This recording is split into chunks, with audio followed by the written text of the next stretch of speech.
رہائش کا بدلتا ہوا تصور، چھوٹے مکانات۔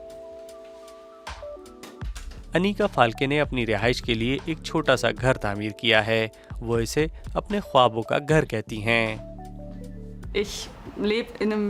میں ایک چھوٹے سے گھر میں رہتی ہوں۔ میں فلموں کی سیٹ تیار کرتی تھی، جو کہ ایک مختلف کام ہے۔ فلم انڈسٹری چھوڑنے کے بعد میں زیادہ وقت سیر و سیاحت میں گزارتی تھی۔ مجھے صرف ایک بیک پیک کی ضرورت ہوتی تھی۔ ٹائنی ہاؤس یا چھوٹے گھر بھی اسی طرح ہے۔ آپ کی ہر چیز ایک ہی کمرے میں فٹ ہو جاتی ہے۔ ہر چیز ملٹی فنکشنل ہے۔ جرمنی کی اس ورکشاپ میں ٹائنی ہاؤس یا پھر چھوٹے سائز کے مکانات تیار کیے جا رہے ہیں۔ اسٹیفان ڈائکمان گزشتہ 5 سالوں سے چھوٹے گھر تعمیر کر رہے ہیں۔ اسٹیفان ایک سال میں تقریباً 40 گھر تیار کرتے ہیں۔ ایک بھی گھر کا رقبہ 25 مربع میٹر سے زیادہ نہیں ہوتا۔ میں نے پہلی مرتبہ کینیڈا میں دیکھا تھا۔ میں نے وہاں کچھ وقت گزارا اور دیکھا کہ وہ کس طرح مائکرو گھر بنا رہے ہیں۔ حالانکہ وہ موبائل گھر یعنی پہیوں پر تعمیر نہیں کیے گئے تھے۔ مجھے اس خیال نے بہت متاثر کیا۔ پھر یہ رجحان شمالی امریکہ سے یورپ تک پہنچ گیا۔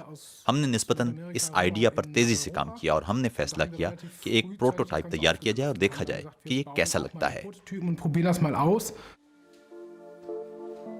یورپ میں اس گھر کی قیمت تقریباً 45,000 یورو تک بنتی ہے۔ کچھ صارفین ایسے گھروں کو اپنی مستقل رہائش کے طور پر استعمال کرنا چاہتے ہیں، تو بعض افراد ایک ویکیشن ہاؤس کے طور پر۔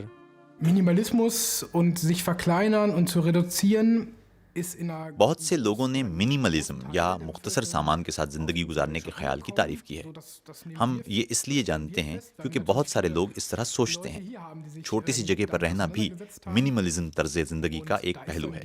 عام طور پر اس سے کاربن ڈائی آکسائڈ گیس کے استعمال کی مقدار کم کی جا سکتی ہے، لہٰذا 60 کی بجائے 20 مربع میٹر کے گھر میں رہنے کا انتخاب بھی اس کا ایک حصہ ہو سکتا ہے۔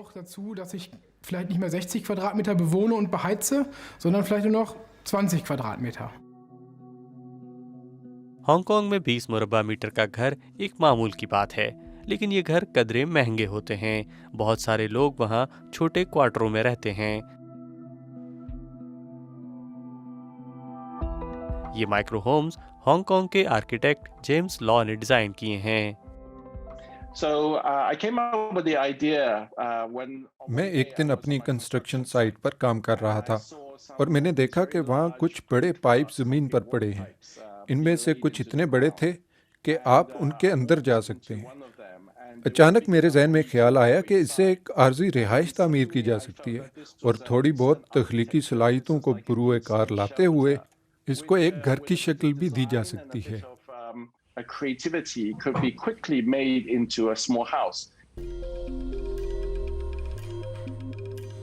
مناسب قیمت کے ان یونٹس کے ذریعے شہروں میں گھروں کی قلت کو پورا کیا جا سکتا ہے۔